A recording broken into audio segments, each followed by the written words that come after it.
hello, my dolls. Welcome to another podcast. If this is your first time here, I'm super excited to have you. Thank you so much for clicking on this. But if this is not, welcome back, my dolls. So, dolls, I'm literally out and about. You know, when I do my podcast, I'm always out somewhere and then I get inspired and I just pick up my phone and I record something. So, let me paint a scenario for you. Right now, I'm here sitting down, looking at this amazing pool, amazing view, like the waters, everything. And I just felt a different kind of energy from it. And I just like, oh my God, I need to talk to my dolls about something I've really realized.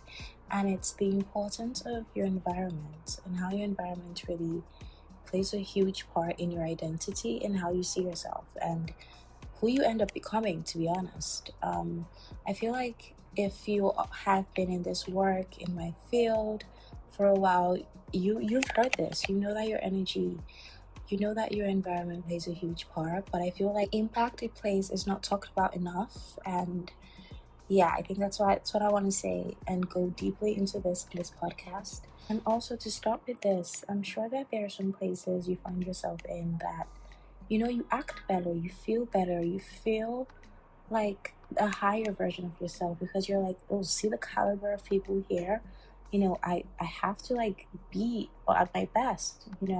And imagine you being in another place where it's like, oh, see the kind of people here. They're not even trying to look good, to be good, to do their best. You kind of fall under that and you kind of become like them unknowingly. Like this happens really unconsciously, especially when you're spending a lot of time with them. You just find yourself, like doing the same things you're doing, and vice versa. Of course, if you're with like high achievable people, you find yourself doing more. And I know this even happened to me. I feel like in school, when I had some friends where they're really not, I don't want to say unserious, but they're just like not as serious as you should be in school. You're just like, oh, okay, like, yeah, we have a test tomorrow, but let's still just watch this. And I remember my grades there. And then when I changed my friend's circle and I had people who like stay up late to read and do all that, I know how my grades improved. So this just goes to show like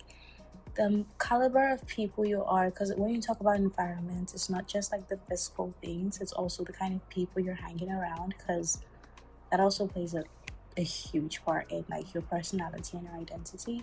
I can't remember where I heard this from, but I remember hearing that there was this theory done, and it was that people who have overweight friends tend to be overweight themselves. Like if you're not, a matter of time you start finding yourself becoming overweight. And I feel like that's the same thing for if you have friends who always go to the gym and prioritize their health and eat healthy, you find yourself doing that same thing. So I need you to remember that everything is energy. Like every single thing is energy.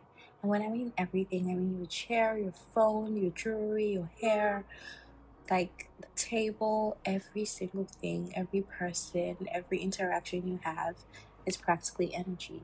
And your guys are literally exchanging energy. So what do you want to exchange energy with? Do you want to exchange energy with, a messed up chair? Or do you want to exchange energy with a really pretty, beautiful chair? Do you want to exchange energy with someone who doesn't care about their weight, doesn't care about their appearance? Or do you want to exchange someone with energy with someone who always looks good, who always carries themselves, who believes, like they're the best? Do you want to exchange energy with that kind of person?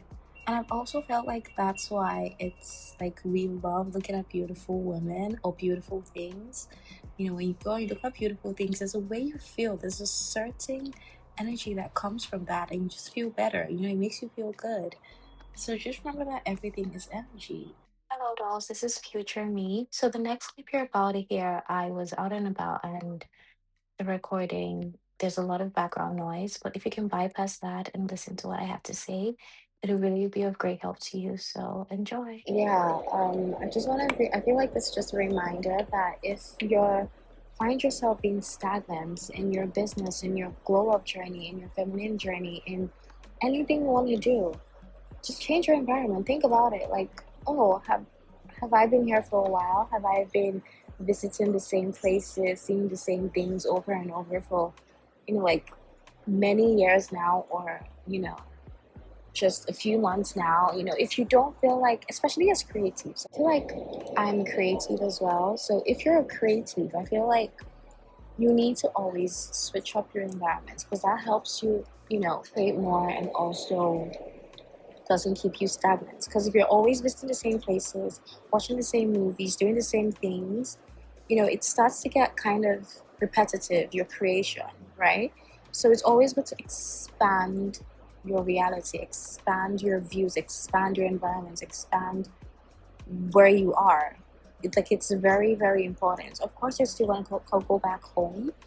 And, I've said this before, if this is something you are, it's like, oh, but, Shaza, all these really pretty places, it costs money to go there. You can start with your room, you can start with your house, you can switch up your shower curtains. Like, ladies, dolls, when last time we done that? Like, switch up your shower curtains. Maybe if you can, like, switch up your dish container, switch up your sponges, your shower gels, like what you use, your everyday use, your makeup brushes, make, like, buy nicer things, and like I always say, you don't really have to, like, break the bank for all this. They have really, really nice things that if you can dress them up really well, they look really expensive, from Shein. Like, I have a lot of things that I use that looks really expensive, and then I tell them, I'm like, oh no, it's from Shein. It's like, oh, it's like, yeah, like, you really don't have to, like, go out and, like, get the $1,000 makeup brush.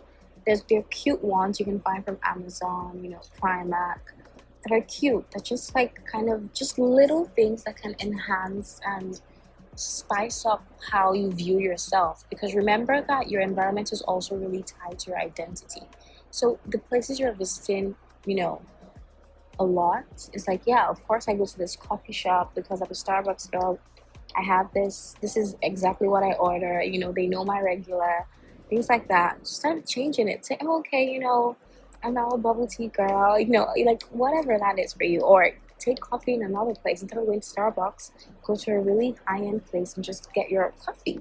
You know, so, like, just this little things you can start doing, and then you start seeing yourself. Because when you start seeing yourself around or inside these places, it adds to your identity. And the same goes for if you always go to, like, places that aren't aesthetically pleasing or really nice. It also chirps at your identity. It's like, oh yeah, of course I always go to these places where it just looks, shabby, whatever, and that's probably how you're gonna look. Because imagine if you know that, oh, I'm gonna go to this 5-star restaurant. You don't just wanna wear a hoodie and a joggers, except of course some people do that. I still see some people wearing that. But you get what I'm saying? Like, if you're going to a really nice place, you wanna dress nice, you wanna look nice, you wanna put in more effort in your looks. And by doing that, what does that do? Changes your identity, starts changing how you see yourself. And of course, when you know that you're just going to go to a normal place, like, okay, I'm just gonna go to this mall beside my house. I don't even need to do too much. You just, like, put your slippers on, wear your hoodie, and just go. So I really hope you guys understand what I'm trying to say. I just feel like this is something I'm even doing more. I've been doing this, always up leveling my environments, because I'm 100% sure that I have seen how it's really changed how I identify myself. And just even increasing that, even going to more nicer places, even putting more effort in my looks, which helps to change your identity. And I just love that for me. So I just felt like I wanted to share. Like I told you, I'm just about to eat. I'm waiting for them to make my food. I'm just give you, like, I feel like talking right now. So I ordered this, which I'm gonna share, like, pictures on the screen. I ordered this watermelon, pineapple, and banana smoothie. So excited to taste it. So this is it, and I'm waiting for my food. I ordered goat meat stew and white rice. So I'm so hungry, guys, because I'm fasting. I'm fasting because this is more church, right? So we're fasting in church. But if you know, you know. If you attend the RCCG church, that's my church. Shout out to you. So we're currently fasting. So I'm just in this really nice place in Lagos called Radisson Blue. So I decided to just break my fast here. So yeah, I always say, dolls, do not forget to have a feminine touch in everything you do. I will see you in the next one. Bye.